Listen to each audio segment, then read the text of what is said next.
I was standing in line at the grocery store last month. My grandson Tommy was with me. He's 7, full of energy, and speaks his mind without a filter. The kind of honesty only children possess. I reached for my wallet to pay, and my hands trembled slightly, as they often do these days. Tommy looked up at me, those innocent eyes wide with concern, and said loudly enough for everyone to hear, "Grandpa, why are your hands always shaking? Mom says it's because you're getting really old." The cashier tried to hide her smile. The man behind us in line suddenly found his shoes fascinating. And me? I felt that familiar wave of embarrassment wash over me, the kind that comes when your own body betrays you in public. Maybe you felt it too.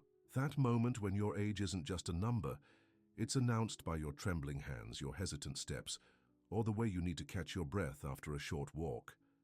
My name is Dr. Harold Winters. I'm 94 years old, and I've been practicing medicine for over 6 decades. I still see patients 3 days a week, though my colleagues keep asking when I'll retire. I simply smile and tell them, the day I can no longer help someone is the day I'll consider it. When I graduated from medical school in 1956, we knew so little about aging compared to today. I've witnessed countless medical breakthroughs throughout my career, but I've also experienced aging firsthand. The same process I've watched in thousands of patients is happening in my own body. For many of us in our golden years, there's a silent struggle nobody talks about. The gradual weakening, the loss of independence, the fear that grips you when you wonder if today might be the day you fall and can't get up. I remember Margaret, an 83-year-old patient who came to see me last year. She used to be an avid gardener, tending to her roses every morning. "I don't go outside much anymore," she confessed, eyes downcast. "My children worry I'll fall. Sometimes I worry too." Her garden, her joy, was slipping away because her body felt too fragile to trust. Or take Frank, a 78-year-old former construction worker, a man who built skyscrapers with his bare hands, now needed help opening a jar of pickles. "I feel useless," he told me during an appointment, fighting back tears. "My grandkids see me as fragile. They're careful around me like I'm made of glass." The worst part isn't even the physical limitations. It's the look in people's eyes, that mixture of pity and impatience, the way they speak louder and slower, as if weakness in body means weakness in mind. The way family members start making decisions for you, around you, but not with you. And if you felt this, the shame, the frustration, the sense of your dignity slowly eroding, I want you to know something important. It's not your fault. And what's happening isn't what you've been led to believe. You see, conventional medicine has misunderstood something fundamental about aging and strength loss. For decades, we've been told that declining muscle mass and increasing fragility are inevitable parts of aging. That once you reach a certain age, the only direction is down. This is simply not true. What's actually happening is more complex and more fixable than you've been told. When we age, our bodies experience a gradual decline in nutrient absorption efficiency. Specifically, our ability to process certain minerals and essential compounds diminishes by approximately 30% every decade after 60. These nutrients are the building blocks your muscles, bones, and nervous system desperately need to maintain strength and function. Without them, your body can't regenerate tissue efficiently, can't maintain proper nerve signals to muscles, and can't sustain the energy production needed for daily activities. It's like trying to build a brick wall when someone keeps removing half your bricks and most of your mortar. No wonder you feel weaker. Your body literally doesn't have the raw materials it needs to stay strong. But here's what gives me hope. What gets me out of bed every morning despite my 94 years? There is a solution. A simple, powerful approach that has transformed not only my life, but the lives of hundreds of my elderly patients. Over the next few minutes, I'm going to share a protocol that costs pennies a day, requires just 1 spoonful of a specific combination, and can begin restoring your strength in as little as 7 days. This isn't about getting buff or looking younger. It's about regaining your independence, your confidence, and yes, your dignity. Before I share the exact steps with you, I want to be clear, this isn't a miracle cure. It won't happen overnight. But for those who follow these steps consistently, The transformation can be profound. I know because I've lived it. Now, let me walk you through the exact protocol that turned me, and countless patients, from fragile to resilient after 80. Step 1. The foundation. Mixture every morning. Take 1 tablespoon of this simple mixture, 2 parts blackstrap molasses, 1 part raw honey and 1/2 part bee pollen granules. Blackstrap molasses isn't just any sweetener. It's one of the richest natural sources of iron, calcium, magnesium, and potassium available. These minerals are absolutely critical for muscle function and nerve transmission. Iron helps carry oxygen to your muscles, while magnesium and potassium support proper muscle contraction. The raw honey provides easily accessible energy and natural enzymes that help with digestion and absorption. Remember, that's one of our biggest challenges as we age. The bee pollen adds a concentrated dose of amino acids, the building blocks of muscle tissue, along with B vitamins that support energy production at the cellular level. Here's a little tip for my patients with arthritis in their hands. Keep your mixture in a squeeze bottle instead of a jar. It's much easier to dispense without requiring grip strength. Step 2. The activation protocol. This step is crucial. 15 minutes after taking your spoonful, drink 8 ounces of warm water with a pinch of Himalayan salt and 1/4 of a lemon, freshly squeezed. This might seem simple, but there's profound science behind it. The warm water acts as a transport system throughout your body. The slight salt content helps create an electrolyte balance that dramatically improves cellular absorption of the nutrients from step 1. And the lemon? It provides vitamin C, which increases iron absorption by up to 300%.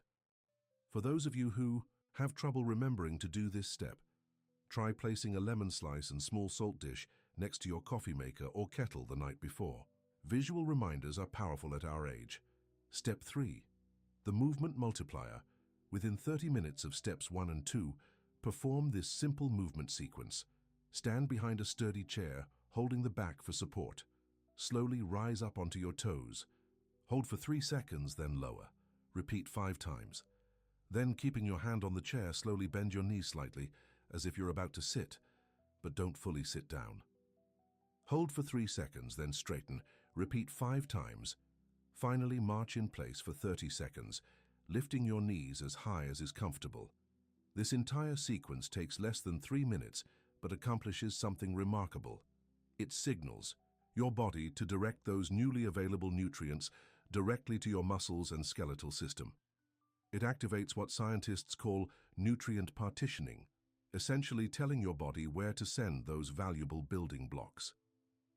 If balance is a concern, here's an elderly hack I share with all my patients. Place the sturdy chair in a corner where 2 walls meet. This gives you support on 3 sides and virtually eliminates any fall risk. Step 4. The nighttime reinforcement. The final step happens before bed. Take 1 teaspoon of organic coconut oil mixed with a small pinch of turmeric powder. Coconut. Oil contains medium-chain triglycerides that your body can use for energy even while you sleep. More importantly, these fats help transport fat-soluble vitamins throughout your system and support cellular repair processes that primarily happen during deep sleep. The turmeric contains curcumin, one of nature's most powerful anti-inflammatory compounds. As we age, chronic low-grade inflammation becomes a significant barrier to strength and mobility. This small nighttime dose helps quiet that inflammation, allowing your body's repair mechanisms to work more efficiently. If you struggle with the taste of turmeric, my wife Elizabeth came up with a clever solution. Mix it with a tiny bit of applesauce instead of taking it straight. Works wonderfully and makes it quite pleasant. Now, you might be wondering if this protocol really works. Let me share a few stories from people who've tried it. There's Robert, age 86, who came to me after his daughter started researching assisted living facilities. "Dad keeps falling," she told me worriedly. "He can barely get out of his recliner without help." Robert was a proud man, a former mail carrier who had walked miles every day for decades. The thought of needing assistance just to stand up was devastating to him. He started the protocol, skeptical but desperate. 3 weeks later, his daughter called my office, her voice trembling with emotion. "I don't know what you did," she said, "but Dad got up from the dinner table yesterday and cleared his own dishes. He hasn't done that in over a year. When I saw Robert at his follow-up appointment, he wasn't using his cane inside the office." "I still take it when I go out," he admitted, "but now it's more of a precaution than a necessity." 6 months later, Robert sent me a photo of himself standing proudly next to a freshly shoveled driveway after a light snow. The assisted living brochures were long forgotten. Then there's Edith, a 92-year-old former piano teacher. Arthritis had stiffened her fingers so severely that she couldn't play anymore, a loss that sent her into depression. Her grandchildren used to love hearing her play during visits, but those music sessions had been replaced with quiet, somewhat awkward conversations. Edith began the protocol with minimal expectations. "At my age, you don't hope for miracles," she told me. But within 5 weeks, something remarkable happened. The inflammation in her fingers had decreased enough that she could play simple pieces again, not her beloved Chopin nocturnes yet, but enough to make music once more. "My grandson Jason came over last weekend," she reported during her 3-month checkup, her eyes bright with tears. "I played heart and soul with him, just like I used to. He hugged me afterward and said, 'I've missed this so much, Grandma.' Doctor, there is no medication on earth that could have given me that moment back. Perhaps the story that touches me most is Walter's. At 79, he'd been a widower for 3 years. His wife of 52 years had been the social one, arranging their outings and friendships. Without her, he'd become increasingly isolated. When his son convinced him to join a senior center dance class, Walter was too self-conscious about his unsteady gait to participate. "I sit in the chair against the wall," he confessed, during an appointment for his blood pressure. "I watch everyone else enjoying themselves. My body just won't cooperate anymore." Walter began the protocol in February. By April, he'd worked up the courage to join a beginner's waltz class. Last month, he brought a thank you card to my office. Inside was a photo of him dancing with a lady friend he'd met at the center. "For the first time since Margaret died," he wrote, "I feel like I'm living again, not just waiting. These aren't unusual cases. They represent what happens when we give our aging bodies what they truly need. Not just medications to mask symptoms, but the fundamental building blocks required for strength and function." Let me be clear. This protocol isn't about turning back the clock to your 40s. It's not about running marathons or lifting heavy weights, though some of my patients have surprised themselves with what they can achieve. It's about something far more precious, reclaiming your independence, your confidence, and your joy in daily living. It's about being able to play with your grandchildren without fear of falling, about maintaining your home with dignity, about staying in the places and spaces you love, surrounded by your memories for as long as possible. I know the frustration of feeling your strength slip away. I've felt the embarrassment of needing help with tasks that used to be simple, and I've experienced the quiet grief that comes with watching your world gradually shrink as your capabilities decline. But I've also discovered that it doesn't have to be this way, that with the right knowledge and consistent, simple actions, we can maintain meaningful strength and independence well into our 90s and beyond. I still remember the day, about 3 months after starting this protocol myself, when my grandson Tommy noticed something different. We were at the park, and he'd asked me to push him on the swing, something I'd been unable to do for nearly a year. This time I stood up and walked confidently to the swing set. I pushed him gently at first, then with growing strength as his delighted squeals encouraged me. After several minutes, I expected to feel the familiar tremble in my arms, the warning signs that I needed to stop before weakness overtook me. But that feeling never came. Later, as we walked back to the car, without my cane for the first time in months, Tommy looked up at me with curious eyes. "Grandpa," he said, "you're not shaky anymore, and you're walking really fast. Out of the mouths of babes, as they say. I want that moment for you. That realization that your body can still serve you well, can still carry you through the activities and interactions that make life meaningful. Will you try this protocol for just 7 days? Will you give your body the building blocks it's been silently begging for?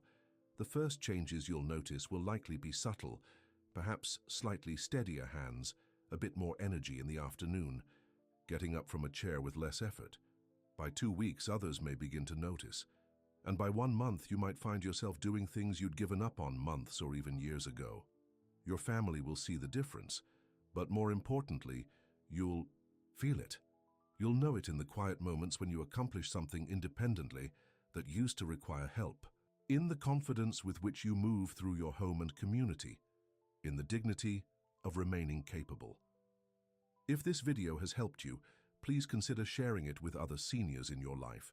Like the video so others can find this information, and subscribe to our channel for more guidance on aging with strength and dignity. Leave a comment below with any questions. I read every one of them personally. Remember, my friends, our bodies may be older, but they are still miraculous in their ability to respond when given what they truly need. It's never too late to become stronger. I'm living proof of that, and you can be too.